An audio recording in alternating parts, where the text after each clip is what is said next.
സതീശൻ സർക്കാർ കേരളത്തിൽ മദ്യം ഒഴുക്കാൻ ശ്രമിക്കുകയാണോ? സ്വന്തം എക്സൈസ് മന്ത്രി പോലും അറിയാതെ ധനവകുപ്പ് വെട്ടിയ ആ വഴിത്തിരിവ് എന്താണ്? പുതിയ മദ്യനയം സതീശന്റെ വീര്യം കൂട്ടുമോ കുറയ്ക്കുമോ?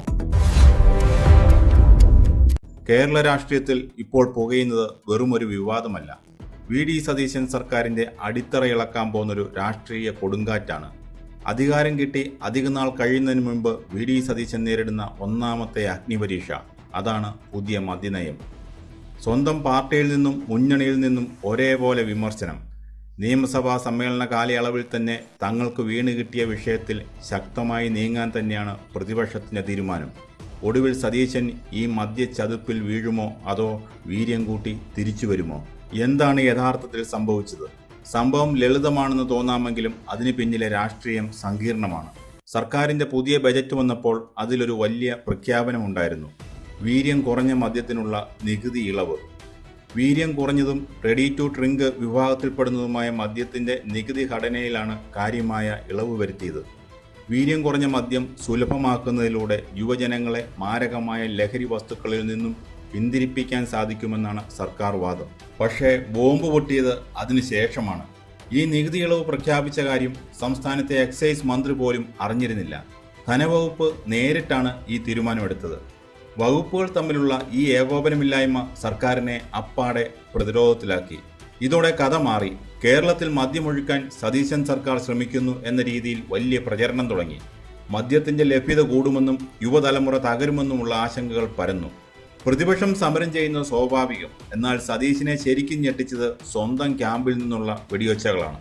പാർട്ടിയിലും UDF മുന്നണിയിലും ഈ മദ്യനയത്തിനെതിരെ കടുത്ത അമർഷമാണ് പുകയുന്നത്.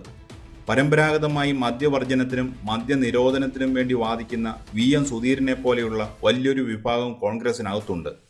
മദ്യനയത്തിൽ ഇളവ് വരുത്തിയത് പാർട്ടിയുടെ ആദർശങ്ങൾക്ക് വിരുദ്ധമാണെന്നാണ് അവരുടെ വാദം. അതിലും വലിയ പ്രശ്നം ഘടകകക്ഷികളാണ്. സമുദായ സംഘടനകളുടെയും വോട്ട് ബാങ്കിൻ്റെയും പിന്തുണയുള്ള കക്ഷികൾ സതീശനെതിരെ പരസ്യമായി രംഗത്തെത്തിക്കഴിഞ്ഞു. ഈ നയവുമായി മുന്നോട്ടു പോയാൽ വലിയ വില നൽകേണ്ടി വരും എന്നാണ് അവരുടെ താക്കീത്. ചുരുക്കത്തിൽ പാർട്ടിയിൽ നിന്നും മുന്നണിയിൽ നിന്നും സതീശന് ഈ വിഷയത്തിൽ കാര്യമായ പിന്തുണയൊന്നുമില്ല. അദ്ദേഹം തനിച്ചാവുകയാണ്. ഇനി നമ്മൾ ചിന്തിക്കേണ്ടത് എന്തുകൊണ്ടാണ് ഈ വിഷയം ഇത്രത്തോളം ഗൗരവമുള്ളതാകുന്നതെന്നാണ്. ഇതിന് പിന്നിലെ രാഷ്ട്രീയം എന്താണ്? ഇവിടെയാണ് പ്രതിപക്ഷത്തിൻ്റെ ഇരട്ടത്താപ്പ് പുറത്തു വരുന്നത്. ഇന്ന് സതീശൻ സർക്കാരിനെതിരെ വിമർശനം ഉന്നയിക്കുന്ന പ്രതിപക്ഷം അവർ ഭരണത്തിലിരുന്നപ്പോൾ എന്താണ് ചെയ്തത്? കഴിഞ്ഞ LDF സർക്കാരിൻ്റെ കാലത്താണ് അബ്കാരി ചട്ടങ്ങളിൽ ഭേദഗതി വരുത്തി വീര്യം കുറഞ്ഞ മദ്യത്തിന് അനുമതി നൽകുകയും ഡിസ്റ്റിലറികൾക്ക് ലൈസൻസ് അനുവദിക്കുകയും ചെയ്തതെന്നും ഈ നയത്തിൻ്റെ സാങ്കേതികമായ തുടർച്ചയും നികുതി നിശ്ചയിക്കലുമാണ് ഇപ്പോൾ നടന്നിട്ടുള്ളതെന്നുമാണ് സർക്കാർ വൃത്തങ്ങൾ വ്യക്തമാക്കുന്നത്. അന്ന് അവർ ചെയ്തതും ഇന്ന് അവർ പറയുന്നതും രണ്ട് തീരങ്ങളിലാണ് നിൽക്കുന്നത്. തികഞ്ഞ രാഷ്ട്രീയ അജണ്ട. പക്ഷേ സതീശന് അങ്ങനെ കൈ കഴുകാൻ പറ്റില്ല.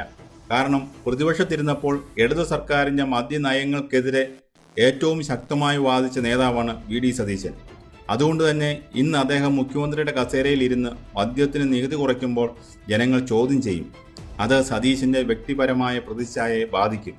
ഭരണത്തിലേറിയ ശേഷം സതീശൻ നേരിടുന്ന ഏറ്റവും വലിയ ആദ്യത്തെ രാഷ്ട്രീയ പ്രതിസന്ധിയാണിത്.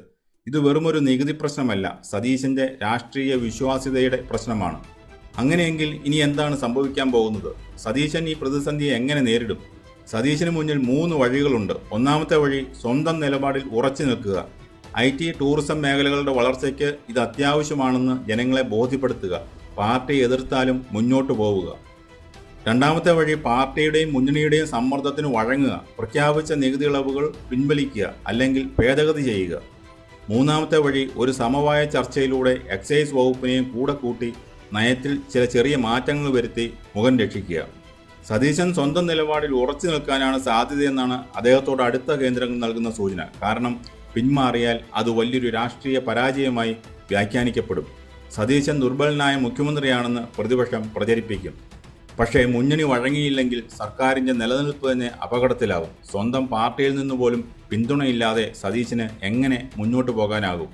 മദ്യനയം വി.ഡി. സതീശൻ്റെ വീര്യം കൂട്ടുമോ അതോ കുറയ്ക്കുമോ? കേരള രാഷ്ട്രീയം ഉറ്റുനോക്കുന്നത് അതിലേക്കാണ്. തീരുമാനങ്ങൾ കടുപ്പമുള്ളതാകുമ്പോഴാണ് യഥാർത്ഥ നേതാക്കൾ ജനിക്കുന്നത്.